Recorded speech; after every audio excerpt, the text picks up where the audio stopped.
자, 여기 보면은요, 요한계시록 20장 4절에는 여러 부류가 있다고 그랬는데, 이제 자세하게 제가 말씀을 이제 드리겠어요. 자, 예수님께서는요, 대환란 끝 무렵에 신마를 타시고 그분의 성도들과 함께 이 땅에 내려오세요.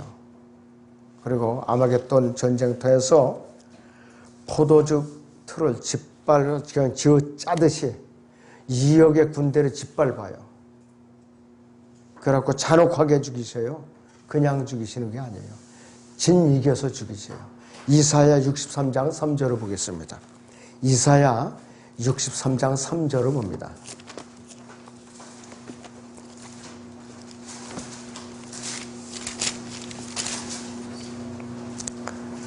나는 홀로 포도즙 틀을 밟았고 백성 중에 나와 함께한 자가 아무도 없었도다. 나의 분함으로 그들을 밟고 나의 진노함 속에서 그들을 짓밟으리니 그러면 그들이 피가 내 옷에 튀어서 내가 내 의복을 모두 얼룩지게 할 것이라. 말 곱비에까지 이제 핏방울이 튀어서 피투성이가 되는 것이에요. 그것이 이 신약에서는 요한계시록 19장에서 이렇게 묘사가 되어 있어요.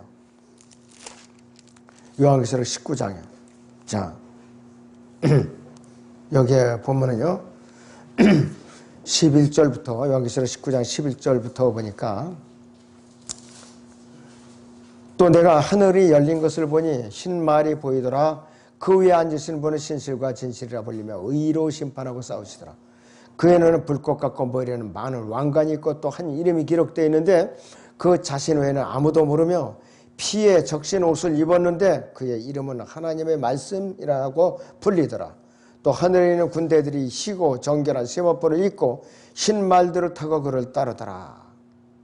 그 입에서는 예리한 칼이 나와서 그것으로 민족들을 칠 것이요 또 철장으로 그들을 다스릴 것이며 그는 전능하신 하나님의 맹렬한 진노의 포도즙 틀을 밟으실 것이라 그랬습니다. 진노의 포도즙 틀을 밟을 것이라. 2억의 군대를 짓밟는 모습을 갖다가 포도즙 틀을 짓밟는 거. 포도즙 틀은 사람이 이제 짓밟으면요, 즙이 짜져가지고서 밑으로 쏟아져요. 그렇게 사람을 죽이는 걸, 짓밟아 죽이는 거는 그렇게 표현을 하신 거예요. 아주 보통 잔인한 장면이 아니겠습니까?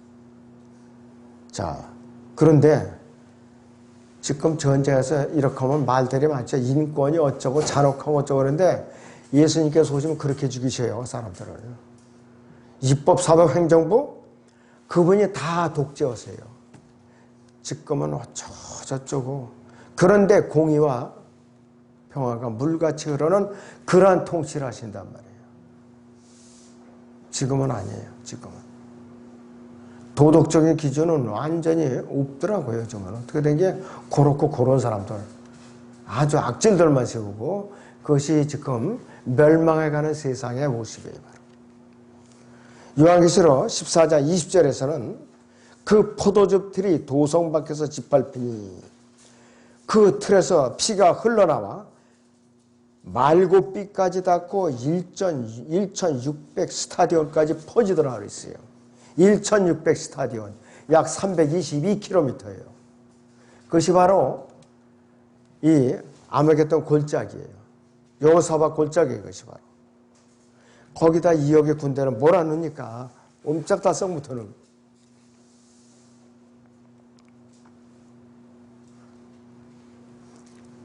일개 군단을 먹여 살리려면 보급부대가 뒤따라가야 되는데 부산에서 서울까지 쫙 고속도로에 늘어서야 돼요. 보급품이 이렇게 많이 필요해요. 그런데 그때는 보급품이 필요 없어요. 우리는 시간과 공간을 초월한 초자연적인 그런 몸이기 때문에 굳이 보급 차량을 끌고 낮을 필요가 없다고 우리는. 말만 타고 주님만 쫓아가면 돼요. 우리는. 예수님께서 아마겟돈에서 원수들을 물리친 후에는 영광의 보좌에 앉으셔요.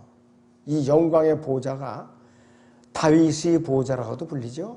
다윗의 보좌. 누가복음 1장에도 예언이 됐고 또 마태복음 19장 28절에도 예언이 됐고 25장 31절에는 여기서 영광의 보좌에 있으라고 그랬어요. 영광의 보좌. 거기는 예수님만이 앉을 수 있는 자리예요. 감히 아무도 넘볼 수 없는 자리였어요. 여기는 투표해서 누가 앉는 자리도 아니고 임명해서 앉는 자리도 아니고 전쟁을 해서 뺏어서 앉는 자리 아니고 주님께서 강권적으로 앉는 자리예요. 아무도 그분의 자리를 마련해 줄 수가 없어요.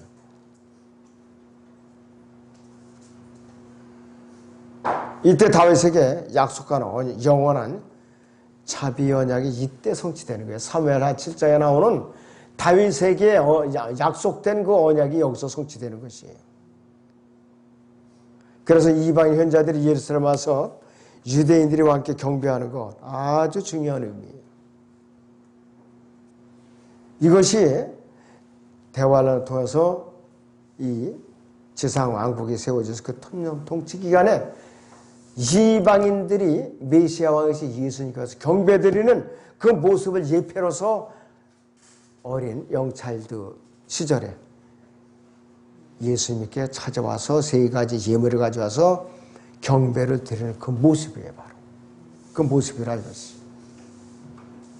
만약에 이방인들이 그분께 와서 해마다 경배드리러 올라오지 않으면 가뭄재앙을 내리셔요. 가뭄재앙을 내리신다 이것이. 지금의 예멘 공화국, 저 사우디아라비아 반도 끝에 이렇게 돼갖고 버섯 모양으로 이렇게 꼬부라진 데가 있어요. 거기 예멘 공화국이에요. 그 당시에 거기를 시바라고 그래요. 시바 왕국. 그 여왕이 솔로몬의 지혜를 얻으려고 자기 신하들을 대동하고 솔로몬에게 이제 왔다 간 적이 있어요. 열왕기하 4장 20절 1절에 보면. 이것이 바로 지상 왕국 때에 이방인들이 예수님께 경배드리러 오는 예표로서 보여준 거예요. 우리에게. 그래서 솔로몬은 메시아의 한 유형이었었죠. 그리고 주변의 국가들이 이스라엘의 메시아 왕을 섬긴 것. 이것은 이 지상의 왕국이 세워지면은 이방인들이 예루살렘에 계신 유대인들이 왕에게 경배하러 오는 모습을 예언적으로 보여주는 것이에요. 역사적으로만 읽어도 안 되고 성경 통독만 해두고 해결이 되는 게 아니라 이것이 바로. 자, 지금은 예루살렘이요, 이스라엘에 아주 겹겹으로 포위돼서 살고 있죠, 지금. 자, 이란, 이라크, 시리아, 레바논, 이집트, 그 다음에 그 밑에 있는 여러 나라, 또 그 위에 터키 이렇게 다 전부 다 둘러싸여서 있어요, 지금. 이스라엘이요, 사람 공표를 안 했지, 지금. 핵무기가, 핵폭탄이 250개를 추정하고 있어요. 그게 언제 써먹을 거냐? 주님께 제림하기 직전에 자기들이 죽게 생겼으니까 이판사판으로 쏘는 거예요, 그때. 누구를 향해서? 자기 적들을 향해서. 그러니까 사람들은 서 있는 채로 눈이 녹아서 그냥 내리는 거예요. 눈이 녹아서 내려요. 그 핵에 오염된 시체들을 치우는 기간이 바로 7달이나 걸리는 거예요. 그 정화시키고 나서 지상왕국을 세우는 거예요. 바로.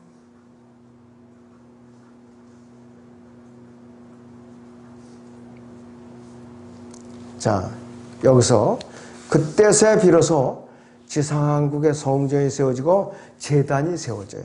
그래서 그때서야 제물을 드리는 거예요. 아무 때나 제물을 드리는 것이 아니에요. 그것이 바로 에스겔 44장에서 48장에 나오는 그 주제가 바로 천년왕국 지상에 제사를 드리는 모습이에요. 그리고 안식일이 다시 회복이 돼요. 그때 유대인들이 표적을 주었던 안식일이 회복되는 건 알겠어요. 이스라엘 민족 유대인들에게만 주어졌던 그 표적이 남자는 다 할례를 받아야 돼요. 그리고 안식일을 지켜야 돼요. 다른 율법도 율법이지만 표적으로 지켜야 되는데 지금 주일 성수를 안식일 개념으로 지키고 있는 게 문제예요. 지금 전부 다. 안식교는 아예 토요일날 뭐예요 또. 안식교는.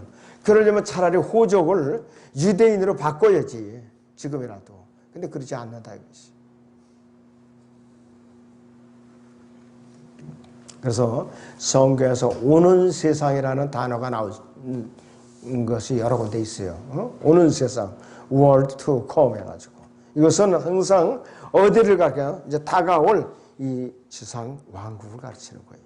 자, 본론으로 들어가면 첫째는 이 하늘의 왕국은 예수 그리스도께서 의로 통치하시는 왕국이에요. 의로 통치하시는 왕국. 의로 통치하시는 왕국은 공평과 정의와 독재가 들어가는 의미예요. 이 의라는 말이. 사탄이 결박되어서 끝없이 깊은 구렁에 천년 동안 갇혀 있기 때문에 이때는 죄의 근원이 갇혀 있기 때문에 지상에서 활동을 못해요. 그러니까 마태복음 5장에서 7장까지의 지상왕국 헌법이 그때는 지킬 수가 있어요. 지금은 지킬 수가 없어요. 왜? 우리가 죄의 본성이 마귀가 쥐고 있기 때문에 안 된다 이거예요. 그때는 가능해요. 그러니까 어떤 시대보다도 정말로 평화로운 시대가 그때 도래하는 거예요.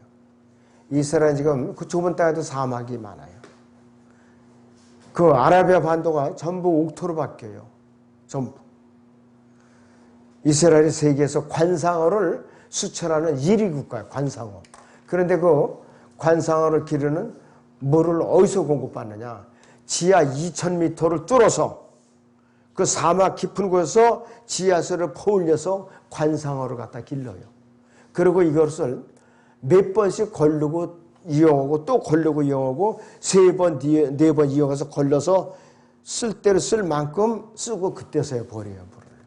이렇게 알뜰하게 해요. 우리는 여러분들 물이 너무 흔하게 쓰죠.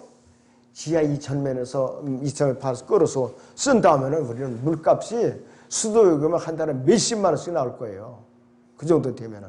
근데 수도요금은 우리 비싼 거 아니에요. 2달에 여러분들은 아무리 많이 나와도 몇만 원 안 가요. 2만 원에서 3만 원 비싸서 4만 원 가죠. 만약에 지하에서 그렇게 끌으려면 몇십만 원 물어야 돼요.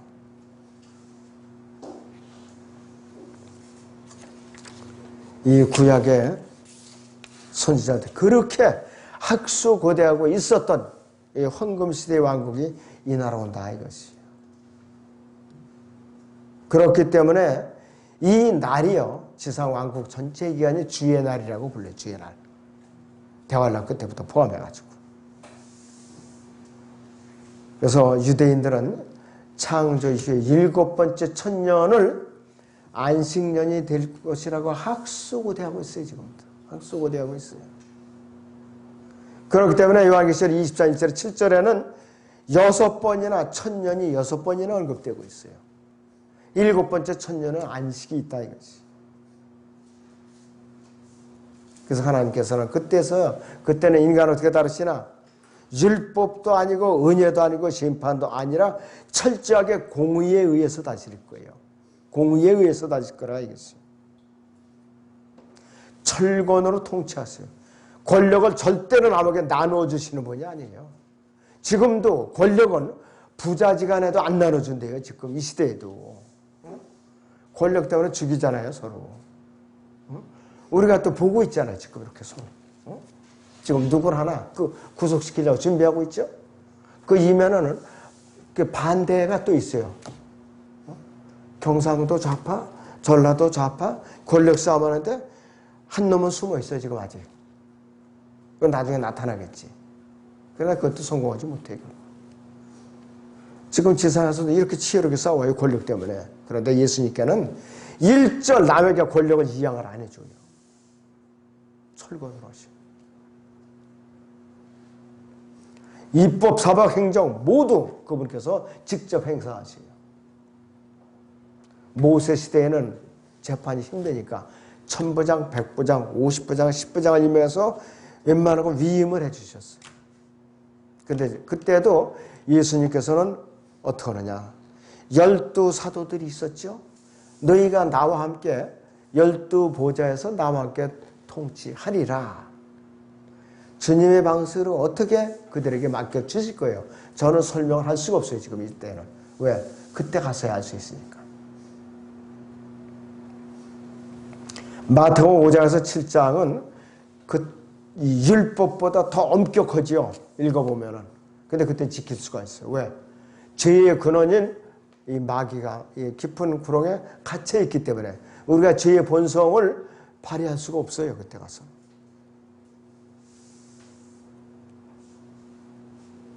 자, 이 대환란 기간에 믿음과 예로 구원을 받아서 지상왕국으로 데려간 사람들은 혈과 육이 그대로 있기 때문에 여전히 죄를 지을 수가 있어요. 그 사람들은 죄를 지을 수가 있어요. 그런데 이 사람들이 어떻게 하면 구원을 받을 수가 있는가? 지상왕국에 들어가면은 철저하게 이 지상왕국 헌법에 따르면 구원받아요. 행위로만 구원받아요, 이 사람들은. 믿음도 필요 없어요, 그때는. 더 엄격해요. 근데도 지금보다는 이 대환란 때보다 훨씬 구원받기가 쉽다 이것이. 지상왕국 때 지옥이 없는 게 아니에요. 아주 쓰레기 소각장을 공개적으로 오픈시켜놓고 죄를 지면 거기다 그냥 집어쳐놓은 그냥 곧바로 집어쳐놓는다고요. 이 지상왕국 기간에 하나님께서는 사람을 개개인으로 다루시질 않아요. 개개인 다루시지 않고 전체로서 다루시. 전체로서. 교회는 이미 들림받았다가 그분과 함께 이스라엘 통치하러 내려왔기 때문에 우리는 해당이 안 된다 이것이. 그 다음에는 어떻게 되느냐? 이 지상왕국에서는 저주받은 땅이 완전히 회복돼요. 완전히 회복돼요. 못 쓰는 땅이 없어요. 그때는. 다 비옥한 땅으로 변하게 돼 있어요. 지금은 병충해가 드글드글 끓어요. 병충해가. 농약을 안 치면 될 수가 없다 이것이. 야생동물, 동물이란 거 보세요.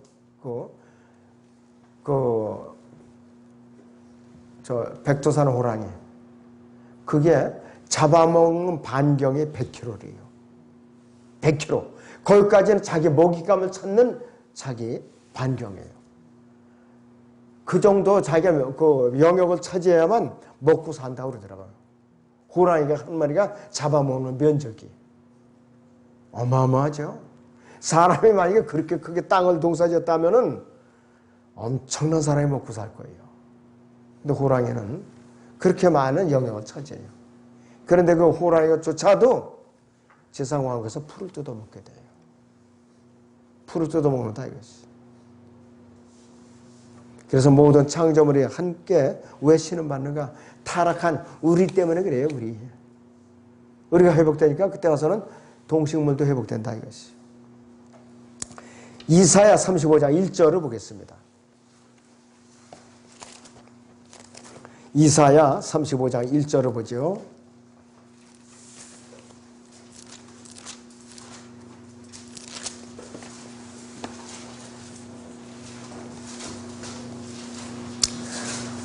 광야와 마른 곳이 그들을 기뻐하고 사막이 기뻐하며 장미처럼 피리라 그랬습니다.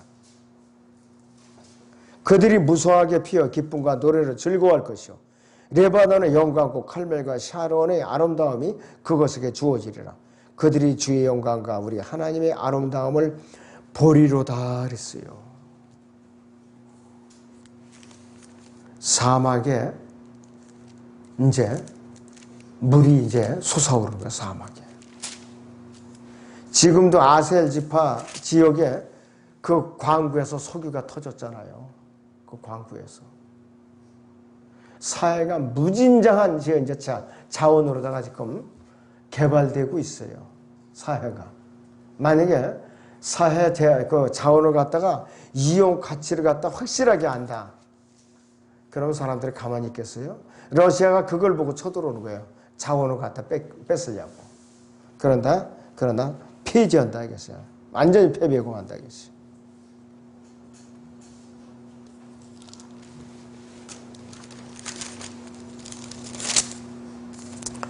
이사야 11장을 잠깐 봅니다.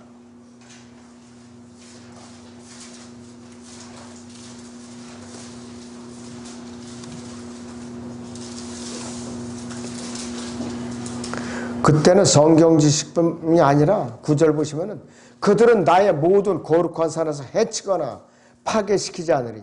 이는 마치 물들이 바다를 덮은 같이 세상이 주의 지식으로 충만할 것입니다.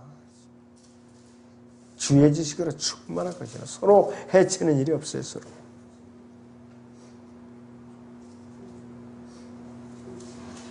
그때는 먹이사슬이 더 이상 필요 없어요. 먹이사슬이. 육식동물이 전부 채식동물로 변할 것이기 때문에.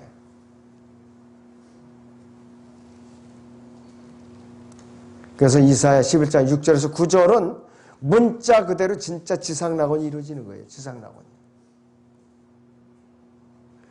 그리고 아모스 9장 13절을 보겠습니다. 어떻게 이루어지는가? 아모스 9장 13절. 네. 얼마나 곡식이 풍성한지 추수가 빨리빨리 되는지요. 아모스 9장 13절. 주가 말하노라 보라 그 날들이 이르리 밭 가는 자가 추수꾼을 앞서며 포도를 밟는 자가 씨 뿌리는 자를 앞서리라. 산들은 단 포도주로 떨어뜨릴 것이요 모든 작은 산들은 녹으리라 했습니다. 너무나도 풍성한 열매를 내는 거예요.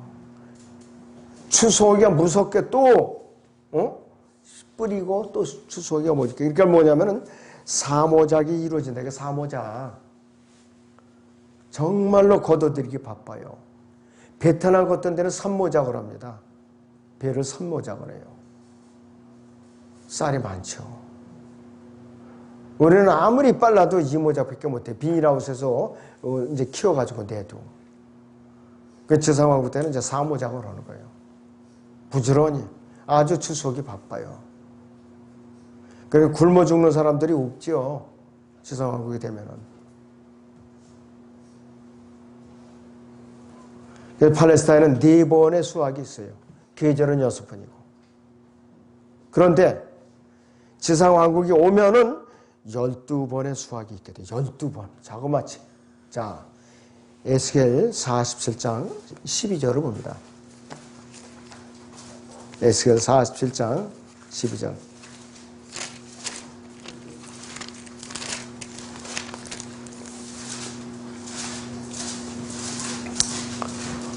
47장 12절을 읽습니다. 두 귀에 강가로 이편과 저편에는 양식이 될 모든 나무가 자라고 그 잎사귀들은 시들지 아니하며 그 과실도 다하지 아니하고 달마다 새로운 과실을 내리니 이는 그 물이 성수에서 나옴이라. 또 과실은 양식이 되고 그 잎사귀는 약이 될 것이라. 달마다 열매를 내요. 달마다 열매를 낸다 이것이요. 그런 게 12번의 수확이 되는 거 과장된 말이 아니에요. 마음껏 따먹고 마음껏. 잎사귀조차도 민족들을 치유하는 약재로 쓰이는 거예요. 이 잎사귀조차도.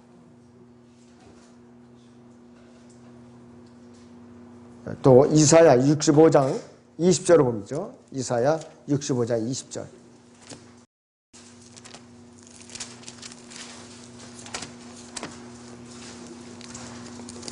이사야 65장 20절에 거기에는 날수로 된 아기도 자기 수명을 다 채우지 못한 노인도 더 이상 없을 것이니 이는 백세에 죽는 자가 아이요 백사가 된 죄인은 저주를 받은 것이 될 것입니다. 백세가 돼서 죽으면 아이로 취급하는 거예요. 왜? 그때는 모두셀라가 969세에 죽었거든. 우리 그러니까 보통 수명이 그때까지 나무 수명 비슷하게 연장이 되는 거예요, 바로.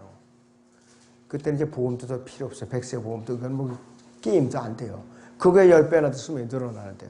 그리고 그 민족들이 취하는 잎사귀를 갖다가 섭취하면 치료가 되니까. 제약회사 이거 우리 김영재 때 미안한데 제약회사 망하겠네 이거 그때는. 제약회사 졸업해야지. 그때는 이미 벌써 다 올라가서 적은 거니까. 그렇게 환경이 확 변하는 거 완전히 그냥. 너무나도 세상이 완전히 바뀐 상태에서 사는 거예요, 우리가. 자, 그러면 이 지상 왕국, 하늘의 왕국에 통치자들은 어떠한 부류가 있느냐? 3부류가 있어요. 첫째는 주님이 고난의 끝까지 견뎌낸 교회 시대의 그리스도인들이 통치자예요. 첫째 부류가. 성령으로 거듭나서 주님의 몸 안에 지체로 들어가서 주님의 지체되는 모든 그리스도인들이 이미 완전한 의의 왕국인 하나님의 왕국에 들어와 있기 때문에 끝까지 내가 규칙대로 경계하고 경제임하고 절제하고 또 내가 범죄하지 아니하고 고난에 동참해서 모든 시련과 고난을 잘 견뎌내면은 주님을 부인하지 않으면 지상 왕국에서 주님과 함께 천년간 통치하는 그 특권을 부여받고 유업을 받아요. 어느 땅을 확당받을지 우리는 알 수가 없지만은 받는다 이것이에요.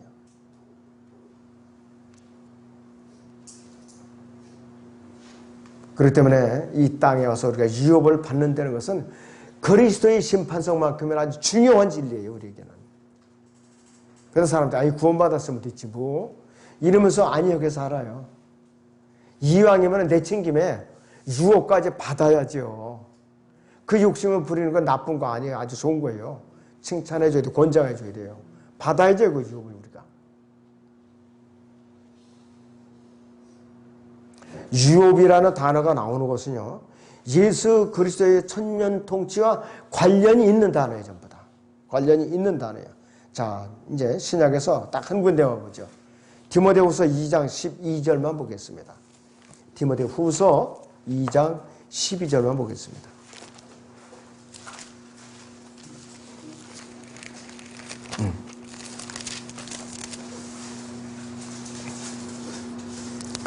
우리가 참으면 우리도 그와 함께 다스릴 것이요 우리가 그분을 부인하면 그분도 우리를 부인할 것이라.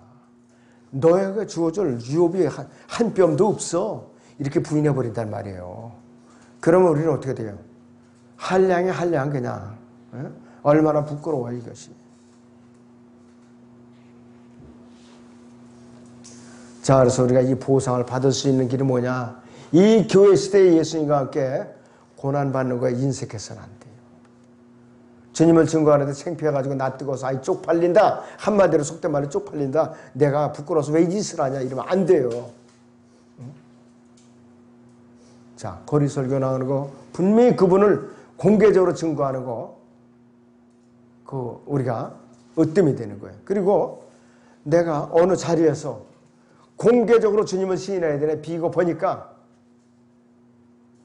내가 부끄러워서 입을 꼭 다무는 행위. 이거 비겁한 행위예요. 비겁한 행위나 이것이. 지금 이북에 300개도 넘는 그 수용소 안에서 많은 사람들이 주님을 시인해요. 끝까지. 팔다리가 부러져도. 수많은 사람들이 죽고 지금도 고난받고 있어요. 근데 그걸 갖다가 반갑다고 그냥 끌어안고 해야 되는 인간은 뭐냐 이거예요 도대체. 그는 또 다른 마귀지 그것도. 그건 마귀라 이것이. 그걸 추종하는 자들도 뭐예요? 마귀 새끼들이지 한마디로.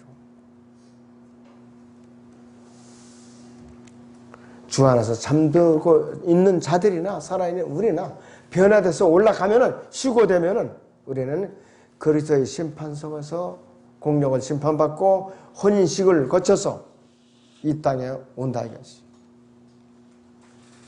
구원받았다고 해서 모든 그리스도인들이 다 주님의 영광에 동참하는가 아니에요. 그분의 영광에 동참할 수 있는 사람은 고난에 동참했던 사람들이에요. 고난에 동참했던 사람들.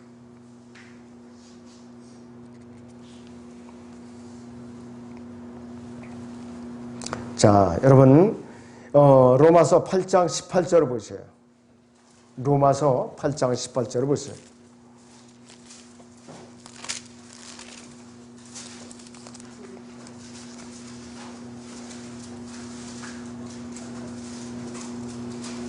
이는 현재의 고난들이 우리에게 나타나게 될 영광에 감히 비교되지 못한다고 내가 여기기 때문이라고 그랬어요.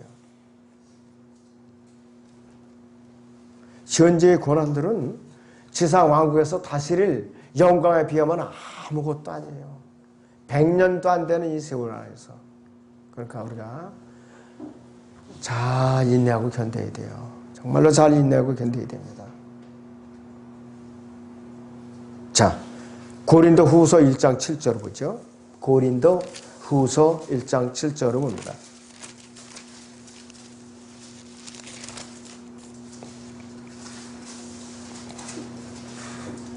너희에 대한 우리의 소망의 확고함은 너희가 고난에 참여하는 자가 된 것 같이 너희가 또한 위로에도 그러한 줄 우리가 알미라 그랬습니다.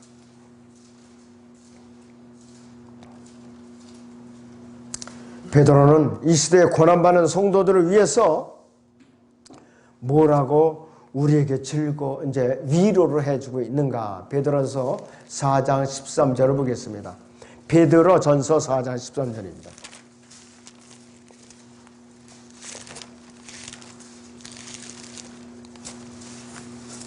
베드로전서 4장 13절. 자, 12절부터 보죠. 사랑하는 자들아 너희를 연단시키려는 불같은 시련을 거해 너희에게 어떤 이상한 일이 일어나는 것처럼 이상하게 여기지 말고 도리어 너희가 그리스도의 고난에 참여하는 자들이 되는 것이니 즐거워하라. 이는 그의 영광에 나타나실 때 너희도 큰 기쁨으로 즐거워하게 하려 함이니라 그랬어요. 내가 잘못해서 내가 매를 맞거나 욕을 얻어먹거나 하는 것은 내 잘못이니까 내가 받아야죠. 주님의 영광과는 아무런 관계가 없어요. 성급과는 아무런 관계가 없고 유혹과도 아무런 관계가 없어요. 여러분들. 베드로도 자기가 확신을 얻었던 사람이야. 자, 베드로서 5장 1절 보세요. 거기. 내가 너희 가운데 있는 장로들에게 권고하노니 나도 장로된 자요 그리스도의 고난의 증인이며 또한 장차 나타나게 될 영광에 동참하게 될 자라 그랬어요. 고난의 증인, 영광에 동참하게 될 자라 그랬어요. 베드로도 순교를 당했어요. 베드로도. 그 다음에 두 번째, 지상왕국에서 타면 두 번째 부류는 누구냐? 이 대환란 기간에 믿음과 행위로 구원받은 성도들이에요. 대환란 기간에 믿음과 행위로 구원받은 성도들이에요. 자, 요한계시록 7장을 봅니다. 먼저 이방인 성도들이 있어요. 요한계시록 7장.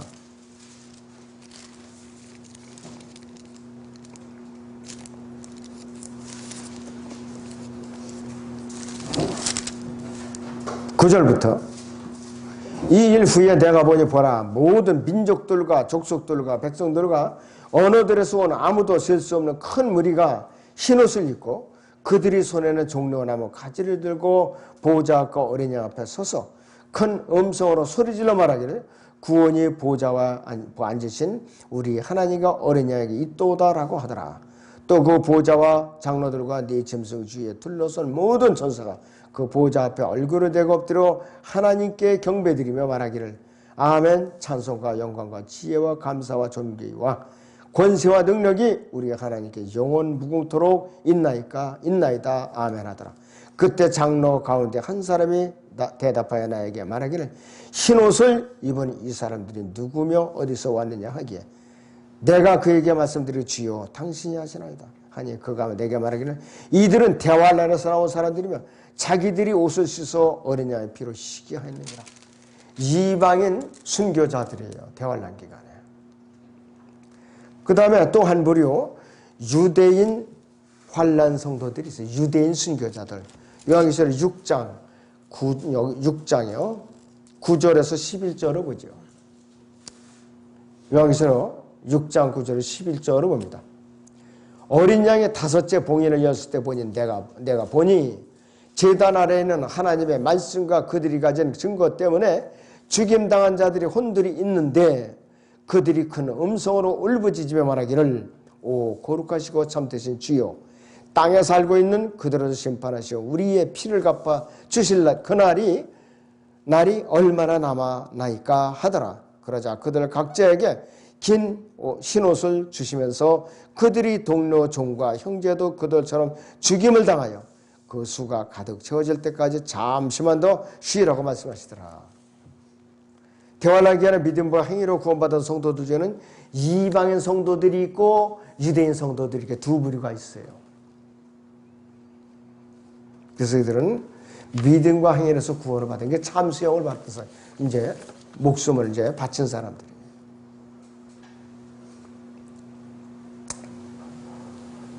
자, 이 대환란 기간에는요, 이 지상 왕국 기간에서도요, 왕국의 자녀들 중 많은 사람들이 떨어져 나가요.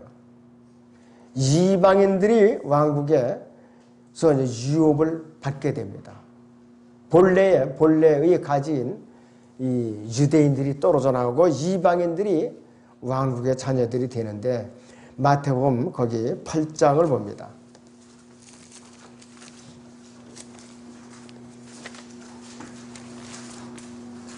마태복음 8장 11절 12절을 봅니다.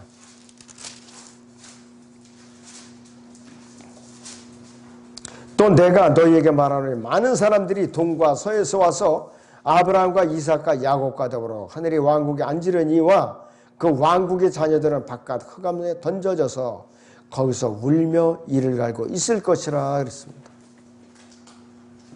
본래 유대인들이 쫓겨나서 지옥불로 떨어지고 이방인들이 와서 그 왕국의 자리를 차지한다 이것이 바로. 환난 성도들도 교회 시대의 성도들과 함께 예수님과 함께 지상 왕국에서 통치에 1000년 동안 참여하는데 그것이 요한계시록 20장 5절에서 6절입니다. 좀 뽑죠. 요한계시록 20장 5절에서 6절을 봅니다.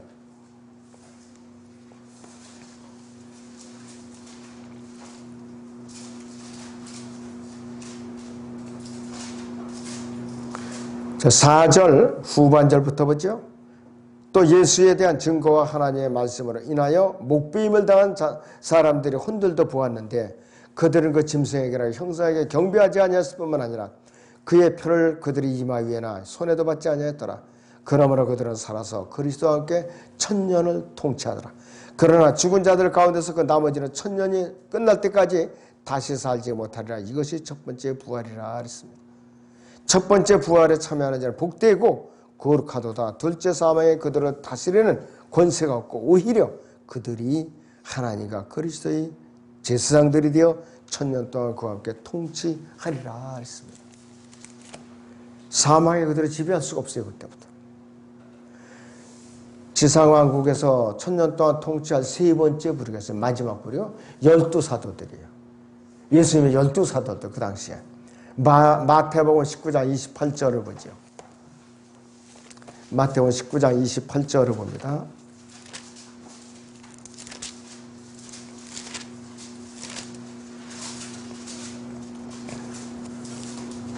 자, 27절부터 봅니다. 그때 베드로가 대답하여 말씀드리기를 보소서 우리는 모든 것을 버려두고 주님을 따랐나이다. 그러므로 우리가 무엇을 갖게 되겠나이까? 라고 하니 예수께서 그들에게 말씀하시기를 진실로 내가 너희에게 말하노니 나를 따르는 너희들은 인자가 저 사람의 아들인 인자가 자기 영광의 보좌에 앉을 새 세대에 저 지상 천년 왕국에 너희도 12보좌에 앉아 이스라엘 12지파를 심판하리라. 12제자들은 임무가 다르죠. 지상왕국에서는 12지파를 갖다가 다스리는 거예요. 12지파. 우리는 다른 지역을 다스리는 거고.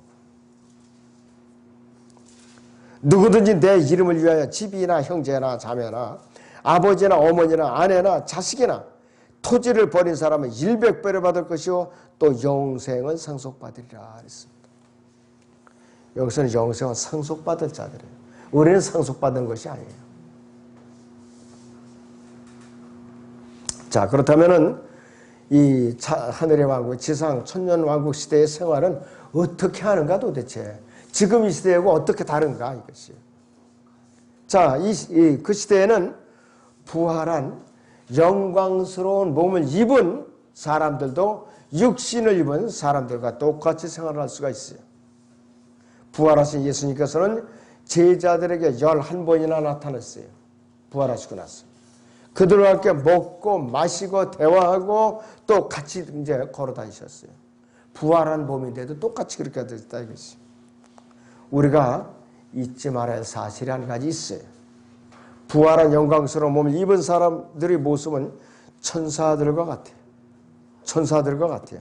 누가복음 20장을 보겠습니다. 누가복음 20장.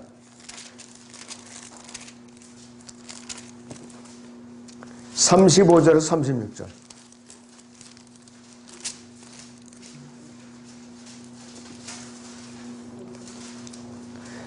저 세상과 죽은 자들로부터 부활을 얻기에 합당하다고 여겨질 자들은 장가가거나 시집가지 않으며 그들은 다시 죽을 수도 없으니 이는 그들이 천사들과 동등하며 또 부활의 자녀로서 하나님의 자녀들이기 때문이라고 그랬어요.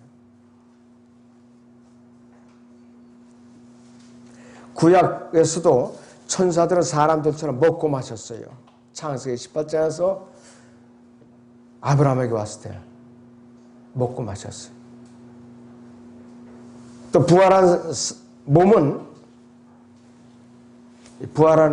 몸을 입은 사람들은 어떻게 하느냐. 자연스럽게 이 지성왕국으로 그냥 들어간 사람들하고 어울려서 살 수가 있어요. 먹고 마시고 기갈 수가 있다 이거지. 자, 영적인 몸이면서도 그렇게 살 수가 있다 이거지. 대소변은 어떻게 가리나요? 저한테 질문하면 저는 그때 가봐야 알아요. 이렇게밖에 대답할 수가 없어요. 가봐야 하니까 어떻게 할 것인지를. 자, 예수님께 부활하실 때 제자들이 만져봤어요. 만져봤어요. 그분께서는 음식도 드시고 생선도 먹고 그러신 분이에요. 또 문이 완전히 닫혀 있는데도 감쪽같이 들어오시고 시간과 공간을 마음대로 드나들 수 있는 분이에요. 우리도 마찬가지로 그런 능력을 이제 갖게 된다 이것이. 그래서 우리도 먹고 마실 수가 있어요. 지상왕국에서. 자, 이 지상왕국에서 우리는 과연 무엇을 먹고 마실 수가 있는가? 에스겔 47장을 보겠습니다. 에스겔 47장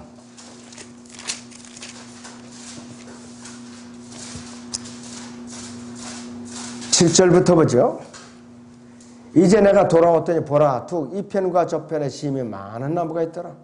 그때 그가 내게 말씀하시더라. 이 물은 동쪽 지역으로 흘러 사막으로 내려가서 바다로 들어가나니 바다로 들어갈 때 그 물들이 치유를 받으리. 이 강물이 이르는 곳마다 살아있고 움직이는 모든 것들이 살 것이라. 또 이 물이 거기로 들어가므로 거기에는 매우 큰 고깃대가 있으니 이는 그 물들이 치유될 것이며 강이 흐르는 곳에는 모든 것이 살 것이라. 어부들이 그 위에 서리니 엔게디에서부터 에글라임까지라. 이곳들은 그물을 치는 곳이 될 것이라. 고기들은 그들이 종류들이 있을 것이며 큰 바다의 고기처럼 심히 많으리라. 그러나 거기 진흙구덩이와 늪은 치유되지 못하고 소금이 주어지게 될 것이라. 두기의 강가로 이편과 저편에는 양식이 될 모든 나무가 자라고 그 잎사귀들은 시들지 아니하며 그 과실도 다하지 아니하고 달마다 새로운 과실을 드리니 이는 그 물이 성소에서 나옴이라. 또 과실은 양식이 되고 그 잎사귀는 약이 될 것이라 했습니다. 베드로가 이 부활하신 예수님께서 그물을 오른편에 던지라고 그랬어요. 밤새도록 한 마리를 못 잡았지만은 내가 주님의 말씀에 의해서 던지게 나이다 그랬어요. 156마리가 걸렸어요. 그물이 찢어질 지경에. 다른 베드로 와서 같이 이렇게 걸어 올렸어요. 그래서 저는 죄인이라서 저를 떠나소서 이랬어요. 얼마나 많은 고기가 걸렸습니다. 마찬가지로 지상왕국이 오면은 이 갈릴리 호수는 물론이고 사해에서도 물고기가 넘쳐서 그물이 찢어질 정도로 물고기 반, 물 반, 그 정도로 잡히는 거예요. 그건 누가 먹어줘요? 우리가 먹는 게 우리 같이. 그냥 혈과육을 가지고 들어간 사람들도 같이 먹고. 지상왕국이라고 해서 특별히 우리가 먹지 않고 그냥 공중에 둥둥 떠다니고 하는데 그거 아니에요. 똑같이 생활하는 거예요. 다만 여러분께서 그때가 오기까지 이 시간이라는 것이 문제예요. 우리한테. 우리가 더 이상 어떻게 범죄하지 않고 주님을 배반하지 않고 유업에 동참하면서 고난의 끝까지 동참할 수 있는가? 이것이 각자에게 숙제예요. 앞으로. 주님께서 빨리 오시면은 우리가 야단을 더 많은 것이고 늦게 오시면은 우리가 나사가 풀려가지고 믿음의 고삐가 해여져가지고서 아참한 책망 받을 수가 있어요. 그래서 여러분께서 주님께서 나에게 어떤 유업을 주실 것인가? 누가 대신 유업을 갖다가 주어줄 수가 없어요. 각자가 유업을 쌓아야 돼요. 제가 안내해 드릴 수 있는 범위는 여기까지입니다. 기도하겠습니다.